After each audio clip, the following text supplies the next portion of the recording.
그런데 꽂혀 있었던 시기가 있었던 것 같습니다. 와, 되게 근사하고 멋지다. 와, 이런 영화 하면 너무 멋있을 것 같다. 그런데 영화 오랜 세월을 함께 해보니 그런 문장을 쓸 일이 별로 없다는 겁니다. 사물 주어를 써서 일상에서 소통할 일이 정말 몇 번이나 있을까? 뭐 이 정도가 아닐까 싶어요. My phone is dead. 지금 휴대폰 배터리 다 나갔다는 얘기예요. 그런 것이야 실용적이겠지. 나머지는 다 오바스러운 표현이라는 거죠. 여러분 안녕하세요. 김재호입니다. 이번에 넌 대체 몇 년째 영업을 하고 있는 거니를 집필한 작가입니다. 오늘의 주제는 영어식 주어잡기, 원어민식 주어잡기인데요. 우선 이 말씀부터 드리고 싶습니다. 여러분, 원어민식 주어잡기라고 하면은 어떠한 것들이 가장 먼저 떠오를까요? 아마 제 생각으로는 사물 주어, 뭐 사물의 의인화 이런 것들이 가장 전면에 내세워져 있지 않을까. 학습자들에게 가장 깊숙하게 가지 않을까 이런 생각이 좀 듭니다. 그래서 뭐 사물이 사람인 것처럼 행위를 한다 뭐 이래서 아주 이색적인 문장들 뭐 이런 것들이 많이 공유가 돼요. 뭐 something is killing me 뭐 이런 것들 대표적인 게 되겠죠. 저도 한때 그런데 꽂혀 있었던 시기가 있었던 것 같습니다. 와, 되게 근사하고 멋지다. 와, 이런 영화 하면 너무 멋있을 것 같다. 그런데 영화 오랜 세월을 함께 해보니 그런 문장을 쓸 일이 별로 없다는 겁니다. 사물 주어를 써서 일상에서 소통할 일이 정말 몇 번이나 있을까? 뭐 이 정도가 아닐까 싶어요. My phone is dead. 지금 휴대폰 배터리 다 나갔다는 얘기예요. 그죠? 그런 것이야 실용적이겠지. 나머지는 다 오바스러운 표현이라는 거죠. 따라서 저는 매일같이 1시간씩 영어 공부할 수 있다는 그 제한적 시간이 나에게 주어진다면 저는 가성비 높은 영어식 주어 잡기 학습을 할 것 같습니다. 그 중에 하나가 바로 인칭대명사 주어를 능수능란하게 써야 된다는 거죠. 그러면 제가 인칭대명사란 말을 하면은 약간 또 연령층이 특히 좀 젊은 층의 그 학습자들은 어우, 인칭대명사 고리타분하게 들려요. 되게 옛날 사람 쓰는 말인 것 같아요. 이렇게 할 수 있겠죠. 그런데 용어는 그렇다 하더라도 이 정보는 매우 유용합니다. 자, 이제부터 한번 시작해 보겠습니다. 첫 번째 저의 질문. 많은 구독자 여러분들에게 제가 던지고 싶은 질문. 한국 학습자들의 영어에는 영어 문장은 it is 형용사 for somebody to 부정사가 너무 많다. It is very easy. It is difficult. 이런 게 너무 많다는 얘기입니다. 여기서 너무 많다는 말은 원어민이 그 구문을 한 번 쓸 때 여러분 10번 쓴다는 얘기예요. 그러면 말의 표현 방식이 다르다는 거잖아요. 그러니까 네이티브스러운 영어 문형과 점점 멀어져 간다는 거죠. 그러면 그것을 해소할 수 있는 가장 첫 번째 요소가 뭐냐? 바로 인칭대명사 you, they 이런 걸 잘 쓰면은 그것에서 벗어날 수 있다는 거죠. 그 대표적인 게 you예요. you. you라고 하면은 내 앞에 있는 나의 대화 상대인 you가 첫 번째 you겠죠. 너니까요. 하지만 you를 다른 you를 잘 써야 여러분의 영어가 풍성해지고 영어 스피킹이 수월해지는데 그게 바로 일반인 모두를 가리키는 you예요. 내 앞에 있는 you가 아니라는 얘기예요.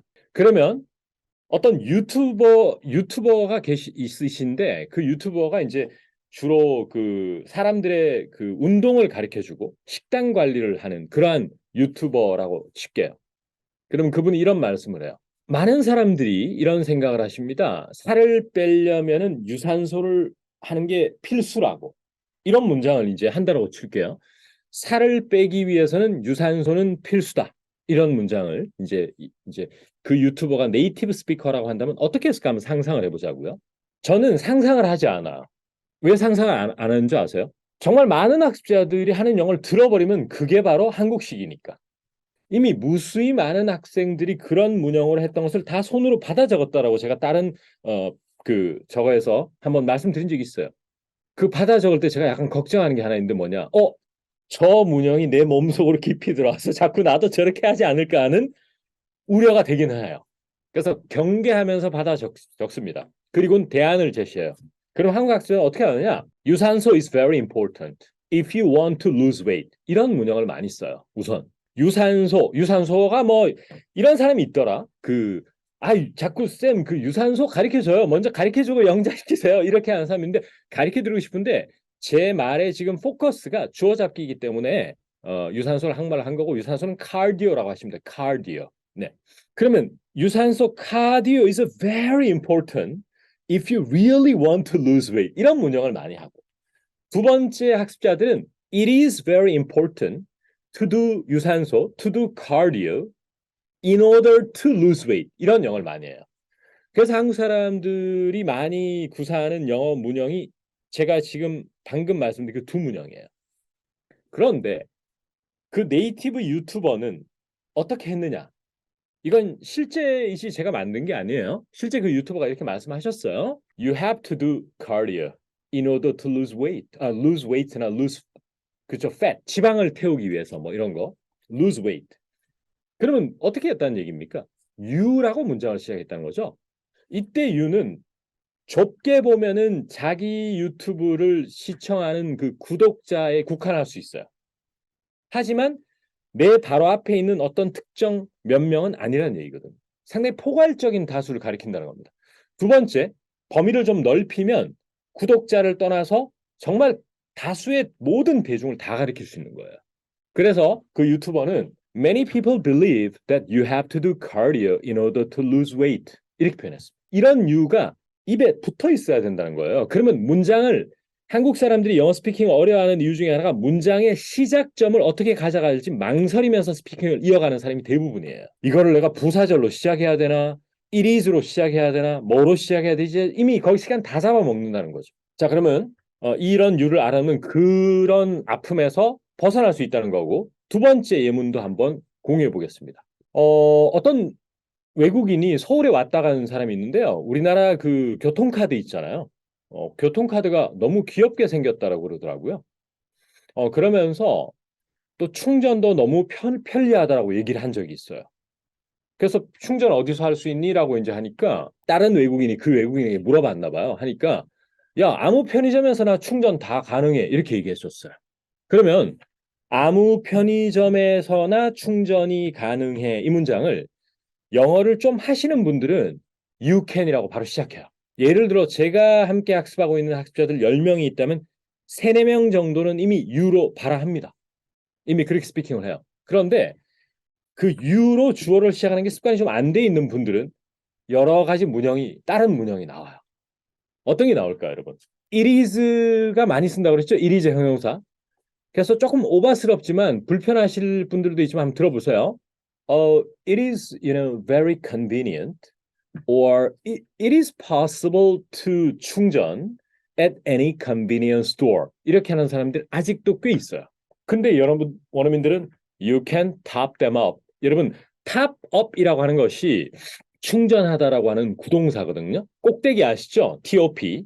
그거에다가 up이라는 말을 붙이셔서 top something up이라고 하면 충전하다가 가장 네이티브스러운 표현이에요. 이럴 때 뭐 charge 이런 걸 쓰면은 모르겠어 알아는 들을 수 있겠지만 조금은 우리 한국 정서에 너무 로컬라이즈가 심하게 된 영어가 되는 거거든요. 그래서 어쨌거나 you can top them up at any convenience store 이렇게 하면은 너무 네이티브스러운 영어가 되는 거죠. 물론 앞에 유산소 예문에 비해서 지금 방금 공유드린 예문은 그래도 지금 이 채널을 함께하고 있는 구독자분들도 유로 시작하는 분들이 꽤 계실 거라고 봐요. 네, 그래서 너무 큰 걱정은 하지 않습니다. 그런데 그 다음 것이 바로 그 다음 제가 던져드릴 예문이 아마 어렵다고 생각하실 것 같은데요. 사만다라고 하는 그 미국 여성과 제가 망원에 있는 어떤 베이커리에 있는 빵을 되게 좋아해요. 그죠? 예를 들어 그런 상황이라고 치고요. 사만다라는 분이 저에게 와, 서울에서는 이 집 빵이 최고라니까요. 이렇게 얘기를 한다고요. 그러면 여러분들 다수의 한국 학습자, 저를 포함해서 어떻게 영작을 했을까? 가장 직관적인 영어는 this bread, their bread is super good. 이렇게 얘기하면서 약간 방정맞은 영어를 할 수 있어요. 물론 그 영어는 틀린 영어는 아닙니다. 그리고 그렇게 영어 하는 외국인도 꽤 많고요. 네, 약간은 말을 좀 건성으로 하는 네이티브죠. 쉽게 얘기해서 다듬지 않고. 그런데 정말 정갈하고 정제되면서 네이티브스러운 영어는 you를 써요. 이때 you는 사만다가 저에게 얘기했다고 해서 저만 가리키는 게 아니란 얘기예요. 그냥 일반 빵 좋아하는 고객들을 다 얘기하는 거거든요. 그때 어떻게 얘기하느냐? You can't find any better bread than this in Seoul. 이렇게 얘기할 수 있는 거예요. You cannot find any better bread than this in Seoul. 처음에 어떤 분들은 직관적이지 않아서 좀 어렵다 싶지만 너무 자연스럽게 들리는 영어거든요. 그러니까 이런 유는 people in general, 즉 다수의 대중을 다 포함하는 유거든요. 근데 원어민들이 거의 매일같이 데이투데이 컨버세이션에서는 이런 유를 입에 달고 살더라는 거예요. 제가 있는 사무실 앞에 은근히 외국인들이 많이 다니거든요. 그럼 저도 이제 뭐 커피 한 잔하러 밖에 나가서 바람 쐬면서 커피 마시면 원어민들 지당하면서 자기들끼리 얘기하는 게 다 들리잖아요. 유를 너무 많이 쓴단 말이에요. 내 친구 바로 옆에 있는 유가 아닌 이런 다수의 유를. 그러니까 이런 습관이 들리지 않고서는 일이제 형용사라든지 이런 늪에서 벗어날 수가 없다는 얘기예요. 그러니까 이런 겁니다. 제가 영어 공부를 하는 방식은 유산소가 카디오다라는 것을 외우는 것도 중요해요. 그게 영어 표현을 외우는 것도 영어 공부의 절반을 차지합니다. 그리고 또 충전하다라는 표현을 타법이라는 걸 안 외우면 쓸 수 있는 방법이 없잖아요. 그러면 이제 막 이상한 단어를 끄집어내서 의미가 전달이 안 된다거나 문제가 생길 거 아니에요. 그죠? 그 학습도 정말 여러분의 영어 학습의 50%를 가져가야 돼요. 그리고 궁극적으로는 나중에 틀이 다 잡히고 나서는 보캐블러리 싸움이기도 해요. 나중에는. 왜냐하면 되게 정교하게 얘기하려면 보캐블러리가 필요하니까. 하지만 틀 자체가 흔들리는 상황에서 보캐블러리가 넘쳐나면은 문장으로 말하는 것이 아니고 단어로 얘기해야 되는 불상사가 생길 뿐더러 그 문형과 문장이 네이티브와 너무 다르다는 거고 그것은 마치 우리 한국어가 모국어인 우리 한국 사람이 이런 의미를 전달할 때 이런 문형을 쓰는데 뉴요커가 한국말을 배워서 이상하게 표현한 것과 같다는 거죠. 근데 그런 것으로부터 빨리 갭을 좁혀야 된다는 겁니다. 그 갭을 좁힐 수 있는 가장 가성비 높은 학습 중에 하나가 인칭 대명사를 적극적으로 쓴다는 거죠. 지난번에도 한번 말씀드린 적이 있지만 저라는 사람의 성향 자체가 부풀려서 얘기를 못하는 사람이에요. 저한테 오래 수업 들어본 사람은 다 쌤은 열을 알고 있는데도 일밖에 모르는 같은 이상한 그 스스로를 깎아내리는 너무 안타깝고 아쉬워요. 이런 말을 많이 합니다. 어떤 사람은 일을 알고 있으면서 되게 많이 아는 그런 또 쇼하는 것도 또 중요하잖아요. 영어 선생님들이 이런 분들은. 근데 저는 뭐 이게 맞다 이게 틀렸다가 아니고 제 성향이 그렇다는 얘기예요. 그래서 제가 강조하는 인칭대명사는 완전히 믿고 앞으로 적극적으로 관찰해 보아야 될 대상입니다.